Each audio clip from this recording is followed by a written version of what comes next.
My scrap metal container was overflowing, so I took care of that problem today and had a visit to the scrapyard. And I found this nice big piece of round stock, but despite the label I have no idea what kind of steel it is, so I'm calling it scraptonium as usual.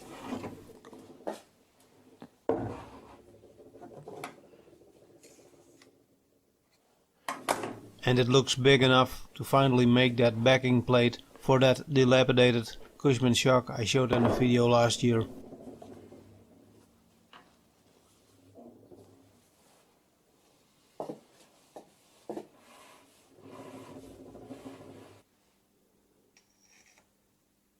.5 centimeter, 1.5 centimeter.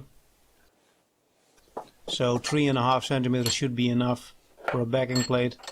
I'm not planning to make the tapered register on the backing plate 1.5 centimeter deep. The register on the chock has some damage, so a few millimeter should be enough to keep the chock in place. I guess the bolts will have to do most of the work. It's a heavy lump, 20 kilos according to the scales at the scrapyard. I paid €10 for it and actually made a small profit today from the scrap metal I was bringing in.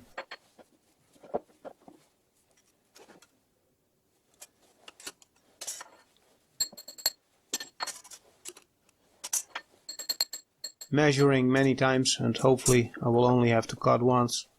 Although I'm not completely sure if my vintage hydraulic hacksaw can actually hack it. This will definitely be a new record for us.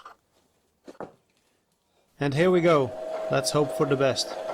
But this will probably take a few hours.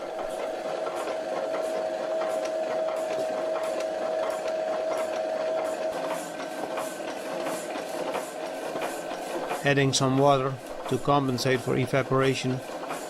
There is no lid on the coolant reservoir, so this is almost standard practice.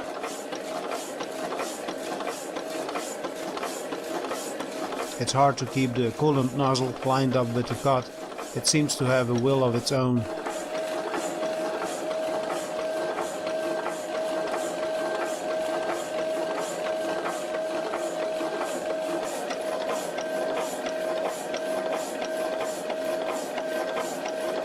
To keep the swerve from ending up in the coolant reservoir, I use this old speaker magnet. It doesn't work very good with aluminium or brass, but you'll be surprised how much metal seems to float on oily white water. I got a second magnet somewhere inside the reservoir, and I haven't seen that one in years, but I imagine it looks a bit like Sonic the Hedgehog by now.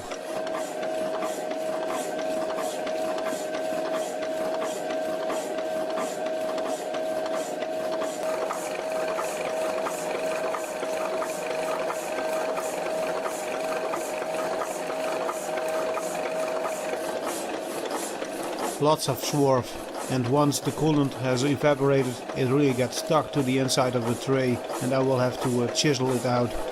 I really should clean it more often, but it's one of those things that gets easily left undone. It's a bit like the dishes, there is always something better to do. Sounds like the arm is hitting the workpiece. Strange, I thought there would be enough room.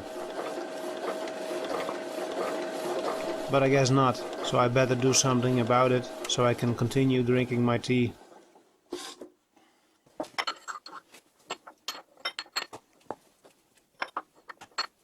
I shim to create a bit more distance between the arm and the workpiece.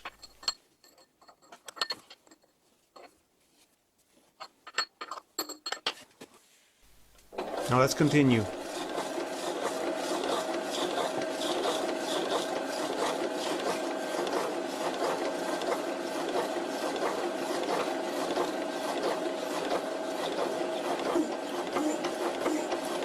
That sounds a lot better. Now let's save the tea from getting cold.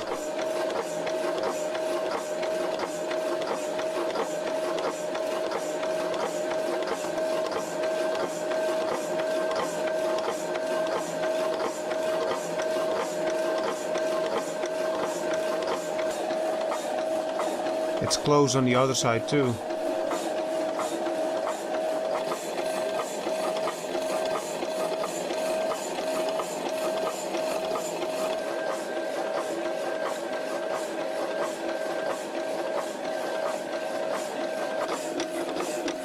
The pile of swarf is slowly getting bigger. And as expected, now the arm is hitting the other side. You can see the bright spot on the workpiece.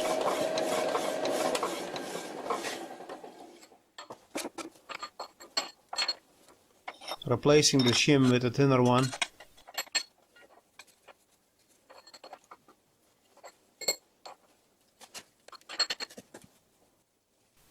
And we're back in business.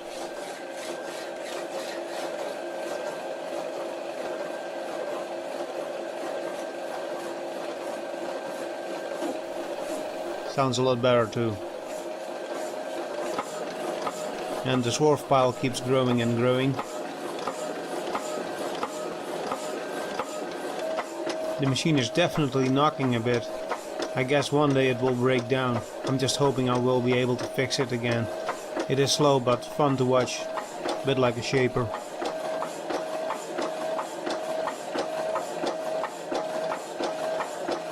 Talking about shapers, I wish I hadn't dropped mine on the side. One day I will try and fix it, perhaps even before the hacksaw breaks down.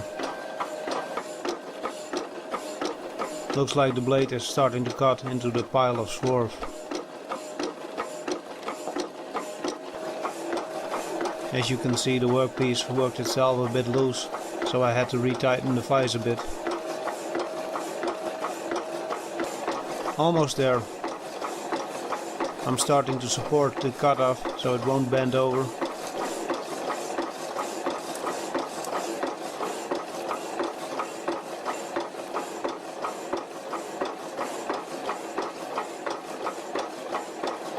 And there it is. That cut took at least 2 hours to complete.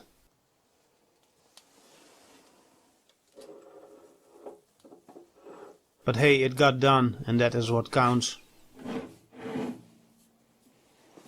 It's a fairly straight cut despite all the interruptions.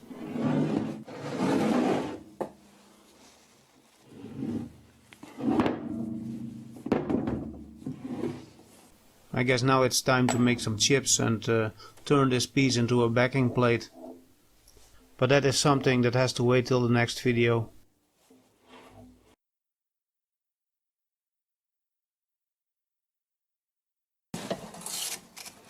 Cleaning out the swarf before it permanently settles on the bottom. I guess it's not too late for me to start learning good practices. But please don't tell anyone. I might end up having to do the dishes as well.